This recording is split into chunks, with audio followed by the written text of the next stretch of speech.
Hello friends, आज मैं आपके साथ पॉलिटिकल साइंस का एक और टॉपिक लेके आया हूँ और टॉपिक का नाम है functions of the state according to positive liberalism.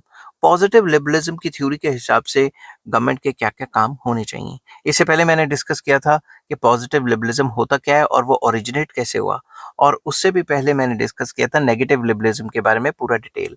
उन सब के लिंक्स आपको डिस्क्रिप्शन में मिल जाएंगे। चलिए शुरू करते हैं without wasting any time. Following are the functions of the state according to positive liberalists या positive liberalism. Number one, protection of life and property. The first and foremost duty of the state is to protect the life and property of the individual. ये तो सबको पता है कि state का सबसे main मकसद क्या है, क्या काम है सबसे ज्यादा, लाइफ एंड प्रॉपर्टी बचाना। किसकी लाइफ एंड प्रॉपर्टी? इंडिविजुअल्स की, जो स्टेट के सिटीजन हैं उनकी। ठीक है, और अगर कोई बाहर से है तो उसकी भी लाइफ एंड प्रॉपर्टी बचाना सरकार का काम है। Aristotle is of the view that the state has come into being for the sake of the protection of life. Aristotle जो बहुत पुराने फिलोसफर हुए हैं, उनका ये मानना था कि सरकार का स्टेट का मेन काम ही यही है। स्टेट एग्जिस्ट इसलिए करती है ताकि वो लोगों की लाइफ को प्रोटेक्ट कर सके।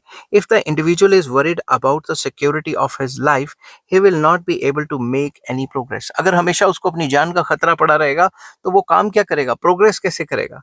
ठीक है, दस for the progress of the individual, the first important concern of the state should be the protection of life and property of the citizen. तो सबसे मेन जो स्टेट का काम है कि वो life and property of the citizen को save करे ताकि वो अपना अच्छे से काम कर सके, अपनी अच्छे से जो है अपनी एनर्जी को इस्तेमाल करके फर्दर प्रोग्रेस कर सके। ठीक है, नेक्स्ट आ जाता है second point, protection from external invasion. State का ये काम भी होता है कि बाहर से कोई और कंट्री हमारी कंट्री पे हमला ना कर दे, हमारे सिटीजन्स को बाहर के हमले से बचाना। ठीक है, in order to maintain its existence, अगर सरकार को अपनी या स्टेट को अपनी एग्जिस्टेंस बना के रखनी है, the state has to protect its external sovereignty. State को अपनी एक्सटर्नल सॉवरेनिटी को बचा के रखना पड़ेगा। If the state fails to do so, अगर ऐसा नहीं कर पाती, इट लूजेस इट्स आइडेंटिटी। अगर बाहर से किसी ने हमला कर दिया तो किसी और ने कब्जा कर लिया पूरे के पूरे कंट्री में, तो आइडेंटिटी खत्म होगी ना स्टेट की। In order to achieve this objective, the state has to maintain a strong standing army. इस वजह से हर एक स्टेट को एक अच्छी आर्मी मेंटेन करनी पड़ती है ताकि जो एक्सटर्नल इन्वेजन है उससे बचा जा सके। थर्ड पॉइंट आ जाता है maintenance of law and order. One of the important function of the state is the maintenance of law and order. हर एक स्टेट का मेन काम, ये भी तो वन ऑफ द मेन काम होता है, मेन जो वर्क होता है कि भाई लॉ एंड ऑर्डर मेंटेन करना ताकि क्योस ना फैल जाए। ठीक है, the state makes adequate arrangements for curtailing crimes, punishing the criminals and for the protection of life and property of its citizens. तो बेसिकली मेन मकसद यही होता है कि क्राइम्स को रोका जाए और क्रिमिनल्स को पनिश किया जाए ताकि लाइफ एंड प्रॉपर्टी को बचाया जा सके सिटीजन्स की। तो लॉ एंड ऑर्डर मेंटेन करना भी एक मेन काम है स्टेट का। ठीक है, according to positive liberalism. To maintain diplomatic relations with other countries. ठीक है, बाकी कंट्रीज के साथ भी एक अच्छे रिलेशन बना के रखना। No state can afford to live in isolation in the committee of the nations. Basically कोई भी कंट्री अपना आइसोलेशन में नहीं जी सकती, अकेले नहीं जी सकती, क्योंकि हर एक कंट्री सारा का सारा सामान तो नहीं बनाती, दूसरे कंट्री से भी कुछ ना कुछ लेना पड़ता है। दस each state has to establish its diplomatic relations with other states. तो हर एक स्टेट को बाकी स्टेट्स के साथ अपने अच्छे डिप्लोमेटिक रिलेशन बना के रखने पड़ते हैं। Import and export is carried on with foreign states. अगर फॉरेन स्टेट्स के साथ हम लगातार इम्पोर्ट एक्सपोर्ट कर रहे हैं, डिप्लोमेटिक रिलेशन है, तभी कर पाएंगे ना। The diplomatic relations among various states is a requisite for the maintenance of international peace. अगर हमारे अच्छे डिप्लोमेटिक रिलेशंस है तो ही इंटरनेशनल पीस बनी रहेगी, नहीं तो आपस में लड़ाइयाँ करते रहेंगे तो इंटरनेशनल पीस तो नहीं खत्म हो जाएगी ना, नहीं बन पाएगी। Thus, each state establishes diplomatic relations with other states, sends and receives the ambassadors to and from the other foreign states. तो हर एक कंट्री में बाहर से फॉरेन एम्बेसडर्स आते भी हैं और कंसर्न कंट्री के फॉरेन एम्बेसडर्स दूसरे कंट्रीज में जाते भी हैं। तो सिंपल वर्ड्स में डिप्लोमेटिक रिलेशन बना के रखना बाकी कंट्रीज के साथ, ये भी एक फंक्शन है according to positive liberalism. Next आ जाता है judicial administration. Another important function of the state is to organize an appropriate judicial system in the country and to provide free and impartial justice to its citizens. तो ये भी एक main काम है state का अकॉर्डिंग टू पॉजिटिव लिबरलिज्म कि वो एक जुडिशियल एडमिनिस्ट्रेशन बनाए जिसमें कोर्ट्स वगैरह बनाए जिसमें हर कोई जाके फ्री एंड इम्पार्शियल जस्टिस ले सके। ठीक है।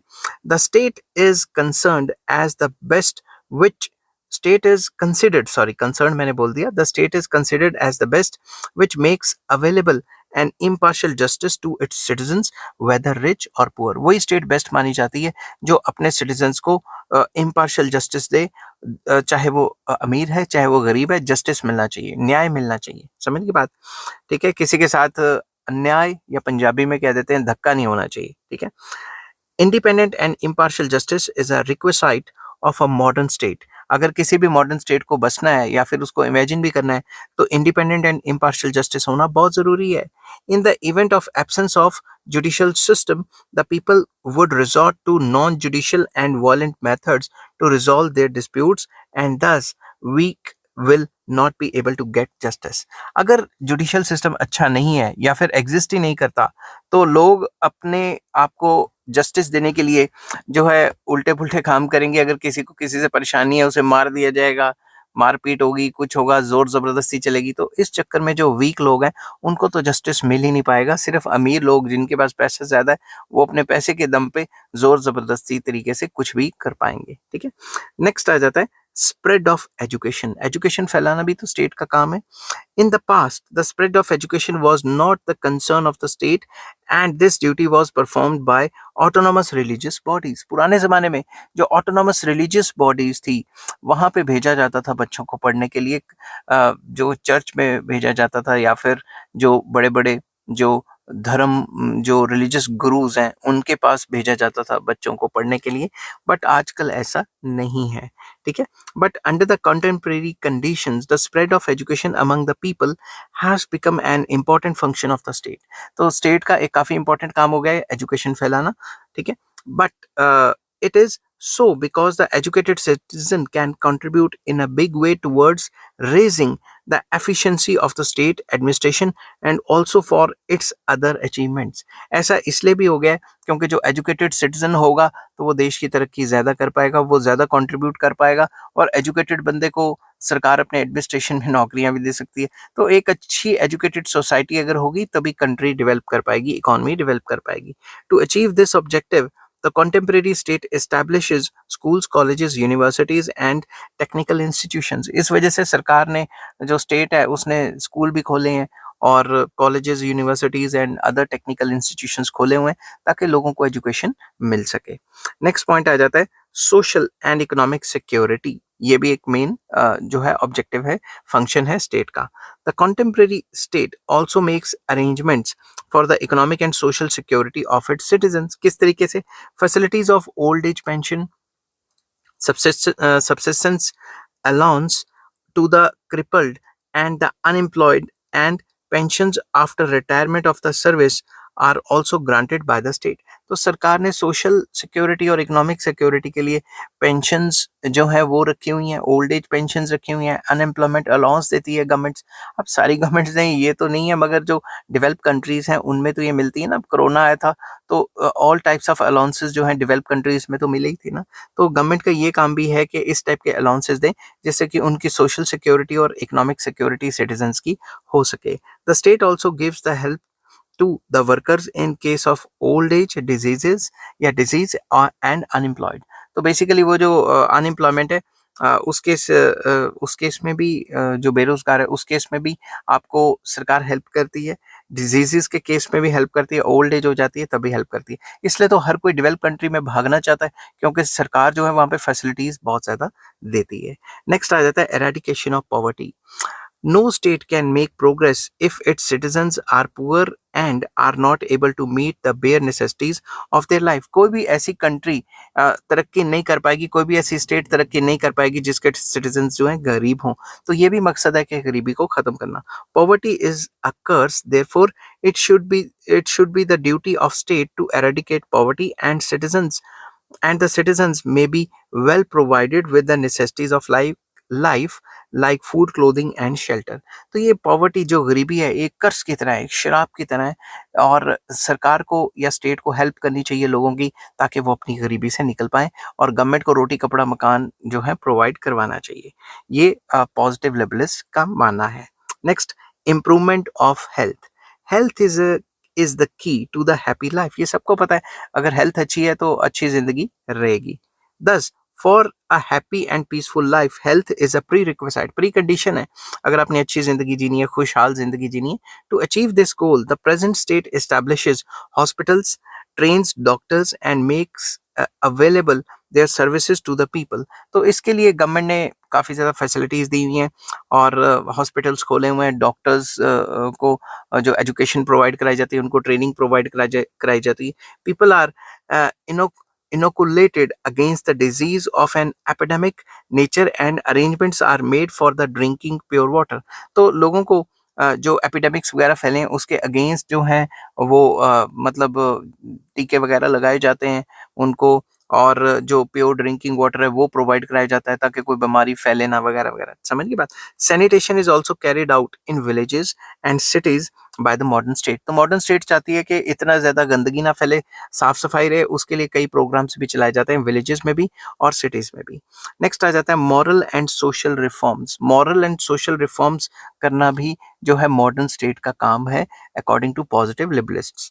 The aim of the state is the development of individual and any obstacle in the path of this goal is sought to be eliminated by the state। State का main काम है कि overall development करना individual की, citizens की, और अगर कोई भी ऐसा काम होता है जो डेवलपमेंट में रुकावट क्रिएट करता है, हर्डल क्रिएट करता है, उसको हटाना, एलिमिनेट करना।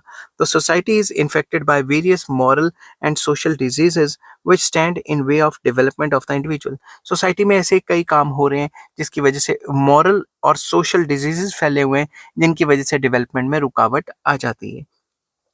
It is only after the elimination of such social evils by the uh, evils that the life of the individual can be made prosperous and happy। तो गवर्नमेंट को ऐसे रूल्स रेगुलेशंस बनाने चाहिए जिससे कि ये जो मॉरल एंड ये जो सोशल इविल्स फैले हुए हैं, जैसे दहेज सिस्टम और भी कई सिस्टम है, मैं बोलूँगा तो ये ना हो कि कोई पर्टिकुलर रिलीजन से ही रिलेटेड है। जैसे मुस्लिम्स में पर्दा सिस्टम फालतू का है, या फिर जो और भी कई सिस्टम्स हैं, और जैसे हिंदुज़्म में जो सती सिस्टम था, वो जो भी सिस्टम है जो समाज को बढ़ाने में रुकावट क्रिएट कर रहे हैं वो नहीं होने चाहिए। ठीक है, जो बुराइयां हैं सोसाइटी में उसको खत्म होना चाहिए। मेन मुद्दा ये है। Untouchability, child marriage, sati, dowry and human और एनिमल सेक्रीफाइस के इंसान की बलि दे दी जाए वगैरह वगैरह, ये सारे जो इविल्स हैं in the society and the state strives to eliminate these evils. तो इन सारे इविल्स को खत्म करना चाहिए। हमें पुरानी सोचें नहीं रखनी चाहिए, हमें मॉडर्न थिंकिंग रखनी चाहिए, साइंटिफिक तरीके से चलना चाहिए। तो इन सारी चीज़ों को हटाना चाहिए। समझ गई बात। तो वो कोई भी चीज़ें जो सोशल इविल या इकोनॉमिक इविल्स हैं उनको खत्म करना चाहिए। ठीक है, नेक्स्ट आ जाता है to provide recreational facilities. The present state also provides recreational facilities in order to make life of the citizens happy and worth living. तो आजकल की गवर्नमेंट्स जो है वो रिक्रिएशनल फैसिलिटीज भी प्रोवाइड करती हैं। ठीक है ना। तो इसमें क्या है, to achieve this goal the state makes arrangements of cinema halls या फिर theatres, playgrounds, parks and gardens and radios and television etcetera etcetera, ताकि लोग जो थके हारे हों उनकी रिक्रिएशन हो जाए। समझ की बात। तो जितना ऐसी सोच रखेगी तो लोगों का तो भला ही होगा ना। नेक्स्ट आ जाता है to provide public utility services. तो पब्लिक यूटिलिटी सर्विसेज प्रोवाइड करना भी जो है कंटेम्प्रेरी स्टेट का एक इम्पॉर्टेंट काम है, ऐसा पॉजिटिव लिबरलिस्ट का मानना था। The state also undertakes those projects and services which the individual is not able to undertake. जो एक इंडिविजुअल नहीं कर पा रहा वो काम भी करना सरकार का काम है, जो प्राइवेट सेक्टर नहीं कर पा रहा। Like the state makes arrangement for railways, post offices, supply of electricity and radio etcetera etcetera. तो वो सारे काम जो मान लो प्राइवेट सेक्टर हेजिटेंट है कि भाई प्रॉफिट होगा नहीं होगा, उस टाइप के काम गवर्नमेंट को करने चाहिए, जिनको पब्लिक यूटिलिटी सर्विसेज भी कई बार कहा जाता है। The arrangements of the road transport, air transport, water transport, and train transport, etc., are also made by the state because the individual of his own is not competent and resourceful to undertake these services। तो वो services जो एक individual या private company नहीं provide करवा पा रही, वो सारे काम सरकार को करने चाहिए ताकि इंडिविजुअल की लाइफ को अच्छा और बेहतर बनाया जा सके। नेक्स्ट है development of agriculture. Being in the private sector, agriculture is the concern of the individual, but state also assures the steady progress in the field of agriculture. Agriculture करते तो प्राइवेट बंदे हैं, मगर गवर्नमेंट पूरा का पूरा ध्यान रखती है एग्रीकल्चर का, क्योंकि फूड सिक्योरिटी भी तो चाहिए ना कंट्री की। ठीक है, तो गवर्नमेंट पूरे जो अश्योर करती है कि एग्रीकल्चर के फील्ड में जितनी ज्यादा से ज्यादा हेल्प हो सके वो इंडिविजुअल्स की, एग्रीकल्चर वाले लोगों की करे। ठीक है, many states in the world experience shortage of food grains. तो कई स्टेट्स हैं जिसमें खाने पीने की जो फूड ग्रेन्स है उनकी बहुत ज्यादा कमी है। Thus it becomes essential to devote to the progress of agriculture in various countries. इसलिए काफी कंट्रीज जो हैं एग्रीकल्चर सेक्टर को काफी हेल्प देती हैं और काफी सब्सिडीज वगैरह देती हैं। Better seeds are provided by the state for high yields. High yield के ज्यादा पैदावार हो उसके लिए हाई यील्डिंग वैरायटी सीड्स को प्रोवाइड कराया जाता है। Chemical manure is supply to farmers. Chemical manures भी फार्मर्स को सब्सिडाइज रेट पे दी जाती है। Better implements for agricultural progress are made and electricity supplies assure to run the agriculture machinery. तो एग्रीकल्चर मशीनरी या पंप को चलाने के लिए एक बेहतर एग्रीकल्चर की जो बिजली वगैरह प्रोवाइड कराई जाती है, इम्प्लीमेंट्स जो ट्रैक्टर वगैरह प्रोवाइड कराए जाते हैं लोन्स वगैरह पे। To establish agriculture universities to acquaint the people with the scientific agriculture method, to send groups of farmers and scientists to the foreign countries to personally assess the progress of agriculture in other states and the possibility of doing the same in their own land, to establish ideal farmhouses and to provide loans on easy terms for agriculture progress are some essential works which a modern state undertakes। तो modern state जो है agriculture को develop करने के लिए कई काम करती है, यूनिवर्सिटी खोलती है, लोगों को साइंटिफिक तरीके से समझाती है कि ऐसे वैसे करो। ठीक है, फार्मर्स को और साइंटिस्ट को फॉरेन कंट्रीज भी भेज दिया जाता है कि देखो उस कंट्री में क्या क्या हो रहा है, ताकि वही वो चीज़ें अपने कंट्री में भी करें। सस्ते रेटों पे लोन वगैरह देना और भी कई चीज़ें हैं जो कि मॉडर्न स्टेट करती है एग्रीकल्चर को डेवलप करने के लिए। To make regulations regarding trade and industry. Trade और इंडस्ट्री के रिलेटेड रूल्स रेगुलेशंस बनाना भी स्टेट का काम है according to positive liberalism. The modern state legislates regarding trade and industries। तो उनका मेन क्या है कि ट्रेड और इंडस्ट्री के ऊपर लेजिस्लेट करना, मतलब कानून वगैरह बनाना। The working hours are fixed as also the wages of the workers of the various categories. तो बेसिकली वर्किंग आवर्स भी सेट किए जाते हैं और वेरियस कैटेगरीज ऑफ एम्प्लॉयमेंट की तनख्वाहें भी सेट की जाती हैं कि इस लेवल की इतनी तनख्वाह होगी, इस लेवल पे जो बंदा काम कर रहा है उसकी उतनी तनख्वाह होगी, मिनिमम वेजेस लॉ बनाए जाते हैं। ठीक है, the raw material is provided and the prices are fixed for the essential commodities. Raw material को भी प्रोवाइड करती है कभी कभी गवर्नमेंट, एंड जो क्या कहते हैं जो एसेंशियल कमोडिटीज एंड नेसेसिटीज हैं, जरूरत की चीजें, उनके प्राइजेस भी फिक्स किए जाते हैं। In order to encourage various industries the state makes available loans to industrialists through the various banks and corporations।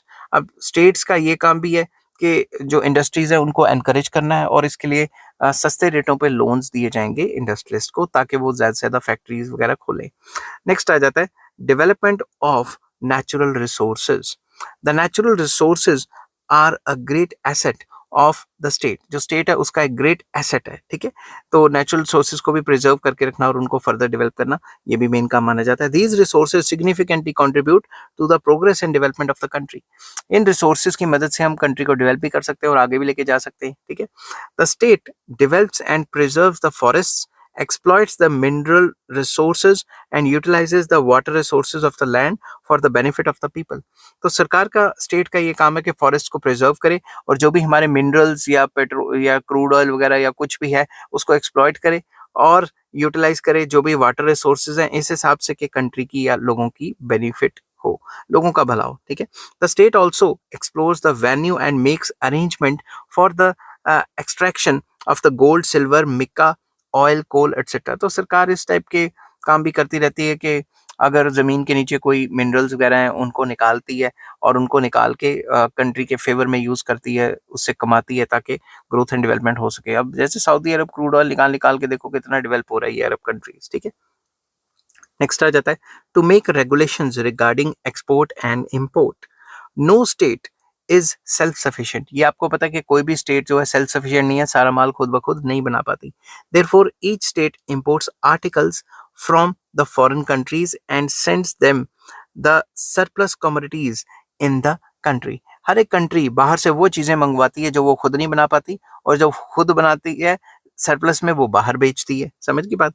दस the state has to make regulations regarding exports and imports. इस वजह से जो state है उसको एक्सपोर्ट और import के related rules regulations बनाने पड़ते हैं।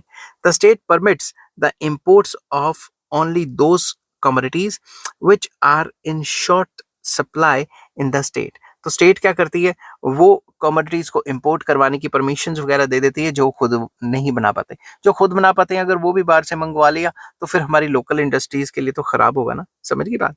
नेक्स्ट आ जाता है imposition and collection of taxes. The state needs financial resources to undertake the various welfare projects. सरकार को पैसा चाहिए अगर वेलफेयर प्रोजेक्ट्स बनाने हैं तो this is done by the way of imposition and collecting taxes. तो सरकार क्या करती है, टैक्सेस वगैरह कलेक्ट करती है ताकि फर्दर पब्लिक वेलफेयर के लिए वो काम कर सके। नेक्स्ट आ जाता है to make regulations about labour. जो लेबर है उनके लिए रूल्स रेगुलेशंस बनाना। Liberal state is also committed to the welfare of labourers. उनका मेन मकसद यही तो था, लेबरर्स को भी प्रोटेक्ट करना, with the purpose to save the laborers from the exploitation of the capitalists. The state makes many types of laws. जो state है उसने काफी laws बनाए। The state also fixes the wages of the laborers. Working hours are fixed and proper arrangements are made to provide them medical and pensionary benefits. तो labourers के लिए proper hours of work बनाए गए, proper तनख्वाहें, minimum wages fix की गई और उनके लिए जो है मेडिकल एंड पेंशन के जो बेनिफिट्स हैं वो भी लाए गए। The state also constitutes tribunals to settle the disputes between the laborers and the capitalists. अब लेबर और कैपिटलिस्ट के बीच में अगर कोई पंगा पड़ता है, अगर कोई मतलब डिस्प्यूट अराइज होता है तो उसके लिए ट्रिब्यूनल्स भी बनाए गए जहाँ पे वो आपस में जाके जो है अपने प्रॉब्लम्स को डिस्कस कर सकें और प्रॉब्लम्स का जो एमिकेबल सॉल्यूशन निकाल सकें। तो अब कंक्लूड करते, in fact positive liberalism is the principle of welfare state. Therefore, the contemporary liberalists do not make any distinction between the compulsory and optional function of the state. तो basically देखा जाए तो ये जो पॉजिटिव लिबरलिज्म के अंदर जो government के फंक्शंस या स्टेट के फंक्शंस बताए जा रही है, ये वेलफेयर स्टेट के भी सेम ही फंक्शंस है। अगर आपको वेलफेयर स्टेट का क्वेश्चन आ जाए कि what is welfare state and discuss it's functions, तो भी सेम ही पॉइंट लिखेंगे, ठीक है। तो उनका जो मेन मुद्दा था कि जो पुराने जो नेगेटिव लिबरलिस्ट हैं वो कहते हैं सरकार के सिर्फ कंपलसरी फंक्शन नहीं होने चाहिए और कोई काम ही नहीं होना चाहिए। मगर यहाँ पे थोड़ा उल्टा है, वो कहते थे कि उन्होंने कंपलसरी फंक्शन और ऑप्शनल फंक्शन में कोई डिफरेंशिएट नहीं किया, उन्होंने कहा सरकार के ये काम होने चाहिए। They are the supporter of the view that all type of functions should which are essential for the welfare of the individual that should be done by the state. उनका ये मानना था कि वो सारे काम जो सरकार वेलफेयर के लिए, लोगों के लिए वेलफेयर क्रिएट करें, वो सारे काम जो है स्टेट को करने चाहिए। Therefore, it is difficult to draw a list of functions of the positive liberalist state.